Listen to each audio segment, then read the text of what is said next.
She shot 4 times.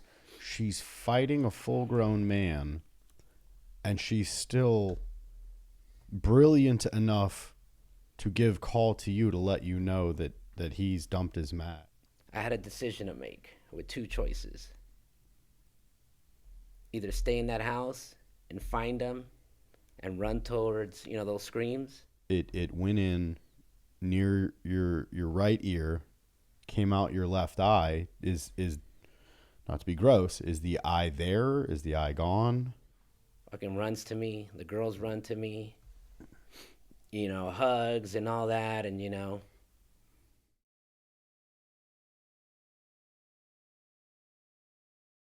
she's yelling, Raul, Raul. He's out. He's empty. Help. She shot 4 times. She's fighting a full-grown man, and she's still brilliant enough to give call to you to let you know that he's dumped his mag. That's insane to me. Like, it's a testament to the will to survive, right? There's I don't want to go too deep into it because this isn't about me. However, I've seen some really dark things in human behavior, and for the longest time after being in the military, there was a dark side that I felt about humanity. I've seen human depravity. And then I hear stories like yours. I do this podcast, and this is, if nothing less for me, being cathartic because it's also showing me the other side of that coin. That there's people that will fight, that there are people that are so driven to survive that in that moment, a woman fights a full-grown man with 4 bullet wounds in her, and she still has the wherewithal to shout out to you, who she knows is carrying, who she knows is a shooter, and has the brilliance to say he's dumped his mag, like he's empty. That's wild. Yeah. So awesome of her. Hero for sure. Yeah. At that point, she's calling my name, but, she doesn't realize, like, I'm fucking dead. Yeah. I should be. I should be dead. Right. But, technically, I'm fucking dead on the ground bleeding out. Yeah. Well, as he's choking her out, one of the other girls finds an AR in the closet. Not loaded, nothing. Doesn't know how to load, doesn't know any of that. So she, does the next best thing with it. She runs out the closet, and she uses it to strike the guy. Yeah. So she starts striking him, with the rifle. He lets go of the girl from choking her out. She's still hitting him. They both start, beating his ass. Yeah. They beat his ass to the point where, he hits the ground. They're able to run out. As this is happening,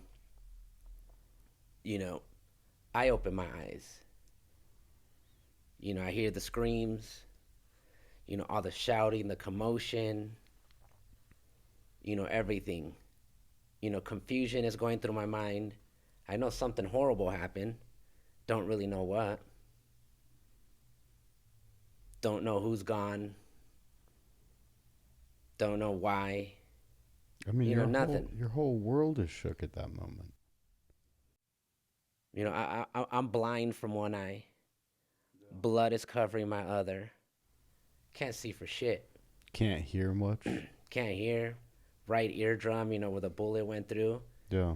Didn't directly hit the eardrum, but the impact, just fucking blew my eardrum. Right.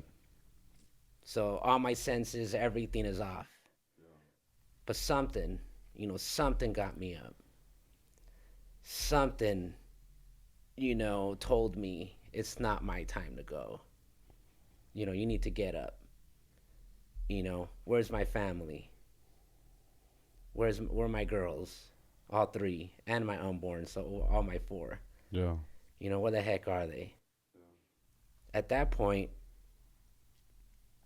I had a decision to make with two choices. Either stay in that house and find them and run towards, those screams, or cowered out. Cowered out, leave everybody behind. Right. Everybody for their own. Those were my choices. So, I made my choice and I'm, happy with it. Got up, ran towards those screams. As I'm, running towards the hallway, that bedroom, those girls are running out for their lives. You still have two, now at that point, you have another girl in the closet with the two boys. And, they knocked this guy down, but he's, per the police report, he's getting back up. Mm-hmm. And they found he did have another pistol on him. Mm. He had, two pistols, bunch of mags. So he was still locked and loaded, ready to go. So this was obviously premeditated. That's what it Nobody's sounds like. Carrying around multiple mags and two pistols. He wasn't just at the party, invited in, shown hospitality. He wasn't just there having a little fried chicken and being happy and then something snapped. This was a planned event. That's what it sounds like. I'm sorry. You're good. So, he's trying to get back up. And God knows, continue his killing spree. Yeah. He could have gone in that closet. He could have gone after those girls. And, so I did what I had to do. I fired 4 shots. And that was it. Yeah. Just ended him right there.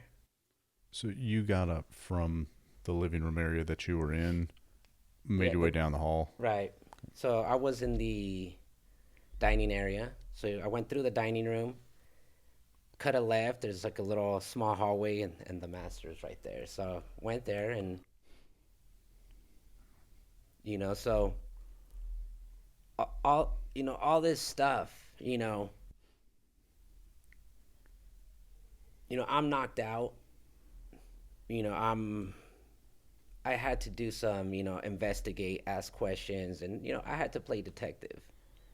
Right. To find out what the hell happened that day. You've been shot in the head. You're going to lose your bearings, of course. How much of it do you remember clearly in the moment? I mean, like when you look back on that, is it all there, or is it kind of piecemeal together because of the state of shock that your body was clearly in? You know what? Getting out of the hospital, I didn't remember a damn thing. Mm-hmm. Time went by. I was trying to put the pieces together. I don't know if my memory is just of me investigating and creating the story in my head. You know what I mean? Mm-hmm. Or if it's an actual memory. Yeah. I'm at that point. So I really don't know. I know the house so well and everything that I play this picture in my head. And that I feel it now, like I was there and this is what happened. Right.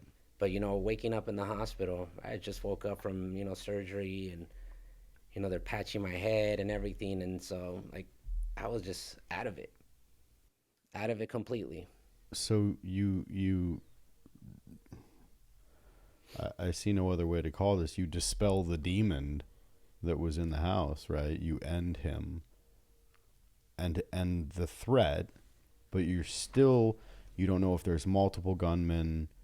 I mean, it's, the fog of war. You're attempting to figure out what just happened. You've been shot in the head and it went in near your right ear, came out your left eye. Is not to be gross, is the eye there? Is the eye gone? Oh, the eye's gone. Yeah. So you're bleeding profusely and you're attempting to figure out, is the threat completely eliminated? People have scattered. Your wife's still in the room. Do you remember what happens after that? So after he's been eliminated, and I mean, 4 shots of a 45 center mass, Yeah. and 2 hitting his heart. Quick attaboy. Instantly, he's done. Threat's gone. Right. At that point, I'm like a fucking zombie, just roaming the house, Right. And I guess one of the other guys came back into the house, and he sees me, meets with me, and he goes and tries to get the girls out. He bangs on the door, or knocks on the door, and like, hey, telling my wife, come out, the threat's gone, the threat, it's gone. My wife's like, you're lying, no. Right. He's dead, Raul killed him. Yeah. My wife's like, Raul killed him. Like, you're lying. She Raul's just dead. saw you. Yeah, Yeah. Raul's dead. Raul Yeah. didn't, now you're really fucking lying, Right. Like, no, he's alive. She heard that friendly voice, of course, and so moves the dresser again and opens the door, and she sees a friendly face, of course. So, like, let's go. We need to get out of here. So she opens the closet. Come on, kids, let's go. Get out. She gets them out. Right.